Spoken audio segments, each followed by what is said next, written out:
आज के इस अध्याय में हम जानेंगे कि आउटपुट डिवाइस और इनपुट डिवाइस क्या होते हैं, आउटपुट और इनपुट डिवाइस के बीच में क्या क्या अंतर होता है, कंप्यूटर में डिवाइस कैसे काम करती है, इनकी क्या क्या भूमिका रहते हैं। तो चलिए आज के इसी टॉपिक को लेके आज के इस अध्याय को शुरू करते हैं। इनपुट और आउटपुट डिवाइसेस को समझने से पहले हमको यह जानना ज़रूरी होता है कि कंप्यूटर काम कैसे करता है और क्यों ज़रूरत पड़ती है इन दोनों डिवाइसेस की। कंप्यूटर जो है किसी भी डेटा को प्रोसेस करने से पहले डेटा का इनपुट लेता है और इसके बाद इनपुट डेटा पर प्रोसेस करता है। प्रोसेस करने के बाद उसका आउटपुट हमें देता है। जिन डिवाइसों के थ्रू हम कंप्यूटर को इंस्ट्रक्शन देते हैं या फिर हम कंप्यूटर को निर्देश देते हैं, उन डिवाइसों को इनपुट डिवाइस कहा जाता है। और जिन डिवाइसों के थ्रू कंप्यूटर हमें दिए गए निर्देशों का परिणाम हमें देता है, उन डिवाइसों को आउटपुट डिवाइस कहा जाता है। तो चलिए इसी को एक एग्जांपल में समझते हैं। अब जैसे मेरे पास कोई एक डॉक्यूमेंट है, अब मुझे उसका एक प्रिंट चाहिए। अब मैं सबसे पहले इसके लिए क्या करूँगा, माउस के जरिए मैं कंप्यूटर को कमांड दूंगा प्रिंट की, और उसके बाद प्रिंटर जो है उसकी हार्ड कॉपी मुझे मेरे सामने रख देगा। तो सबसे पहले इसमें हमने क्या किया, कंप्यूटर में माउस के थ्रू कंप्यूटर में इनपुट करा, तो माउस हमारा इनपुट डिवाइस हो जाएगा। बदले में कंप्यूटर ने प्रोसेस करके हमें उसके हार्ड कॉपी दी प्रिंटर के थ्रू, तो प्रिंटर हमारा आउटपुट डिवाइस हो जाएगा। तो चलिए अब हम आउटपुट और इनपुट डिवाइसेस के और एग्जांपल समझ लेते हैं। इनपुट डिवाइस में जो सबसे यूज़फुल होने वाला डिवाइस होता है वो होता है कीबोर्ड। कीबोर्ड में नॉर्मली 104 से 108 के बीच में कीज़ होती हैं।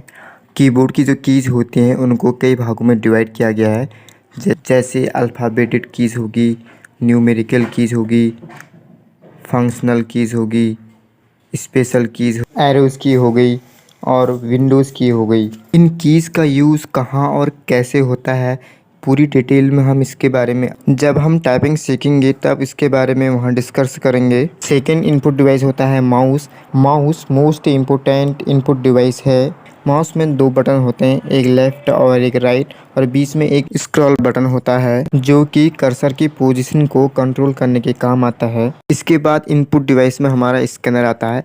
स्कैनर हमारे हार्ड कॉपी को सॉफ्ट कॉपी में एक्सचेंज करता है। किसी भी हार्ड डॉक्यूमेंट को हम स्कैन करके उसको हम अपने कंप्यूटर में सॉफ्ट कॉपी में स्टोर कर सकते हैं। इसके बाद फोर्थ नंबर पर हमारा इस इनपुट डिवाइस में जॉयस्टिक आता है।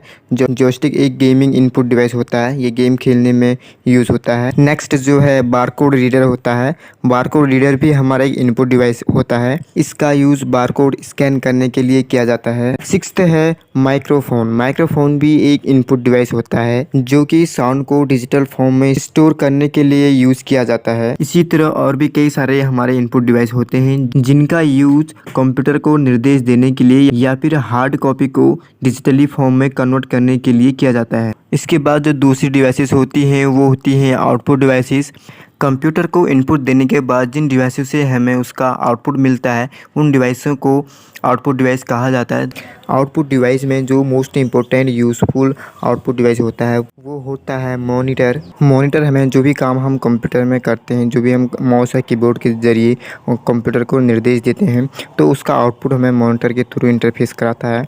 जो भी काम हम कंप्यूटर में कर रहे होते हैं या फिर हम माउस या कीबोर्ड के जरिए जो भी हम कंप्यूटर को इंस्ट्रक्शन देते हैं, तो मॉनिटर जो है हमें उसका डिजिटली फॉर्म पे इंटरफेस कराता है। जैसे हम कोई आर्टिकल पढ़ रहे हैं या फिर वीडियो देख रहे हैं या फिर कोई गेम खेल रहे हैं, तो ये सारी चीज़ें कंप्यूटर जो है हमें मॉनिटर के थ्रू हमें आउटपुट देता है। तो इसलिए मॉनिटर जो है हमारा एक आउटपुट डिवाइस होता है। सेकेंड जो हमारा आउटपुट डिवाइस होता है वो होता है हमारा प्रिंटर। प्रिंटर हमें डिजिटली डॉक्यूमेंट को हार्ड कॉपी में प्रिंट देने का काम करता है। इसके बाद थर्ड है स्पीकर्स। स्पीकर्स भी हमारे आउटपुट डिवाइस होते हैं क्योंकि कंप्यूटर इसके ज़रिए हमें वॉइस का आउटपुट देता है। इसके अलावा और भी आउटपुट डिवाइसेस हो सकती हैं, बस ये समझने की ज़रूरत है कि जिन डिवाइसेस से भी हमें आउटपुट मिलता है वो सारी डिवाइसेस हमारी आउटपुट डिवाइसेस होती हैं। इसके अलावा कुछ हमारी डिवाइसेस ऐसे होते हैं जो आउटपुट और इनपुट दोनों होती हैं, जैसे पेन ड्राइव। पेन ड्राइव से हम कोई भी डेटा हम कंप्यूटर को दे सकते हैं और कंप्यूटर से कोई भी डेटा हम ले सकते हैं। और इसी तरह से CD भी हमारी कुछ इसी तरह की आउटपुट और इनपुट दोनों डिवाइसेस होती हैं। आई होप कि अब आप समझ चुके होंगे कि आउटपुट डिवाइसेस और इनपुट डिवाइसेस क्या होती है और इन दोनों में अंतर क्या होता है और इनका काम क्या होता है। आज के लिए बस इतना ही, मिलते हैं अगले वीडियो में।